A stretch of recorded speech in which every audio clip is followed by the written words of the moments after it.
இதே ஒலிம்பிக் என்ன ஒரு அரசியல் பண்ணுதுன்னு பார்த்தீங்கன்னா, ரஷ்யாவ இதெல்லாம் பேன் பண்ணுது. ஏன்னா கேட்டா போர் செய்றீங்க, அக்ரஸிவா போர்ல ரியாக்ட் பண்றீங்கன்னு சொல்லிட்டு, ரஷ்யாவ பேன் பண்ணி வச்சிருக்கு. இந்த ஒலிம்பிக்ல நீங்க கலந்துக்க முடியாதுன்னு சொல்லி.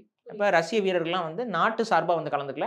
இண்டிவிஜுவலாக தான் வந்து கலந்துக்கிறாங்க. ஸோ அவங்க வாங்குற மெடல் ரஷ்யாவுக்கு போகாது. அது நான் இண்டிவிஜுவலா ஒரு வீரர் அப்படிங்கிற அடிப்படையில தான் வந்து கலந்துக்கிட்டு இருக்காங்க. அப்ப நீங்க புரிந்து கொள்ள வேண்டியது என்ன அப்படின்னா, ரஷ்யாவ தடை செஞ்ச ஒலிம்பிக் ஏன் இஸ்ரேல தடை செய்யல? இன்னைக்கு நம்ம எல்லாருமே ஸ்டேட்டஸ் நீங்க போட்டிருப்பீங்க, நான் போட்டிருப்பேன். எல்லாரும் தான் போட்டிருப்போம். இந்த வீடியோ பார்க்குற எல்லாரும் போட்டிருப்பீங்க. ஆல் ஐஸ் ஆன் ரஃபா அப்படின்ட்டு. ஒலிம்பிக்ல ரஃபால கண்ணு இல்லையா? அவ்வளோ பெரிய இனப்படுகொலைய பாலஸ்தீன மக்கள் கிட்ட செய்து கொண்டிருப்பது இஸ்ரேல் ராணுவம். ஏன் வந்து இஸ்ரேல் கலந்துக்குச்சு இந்த போட்டியில?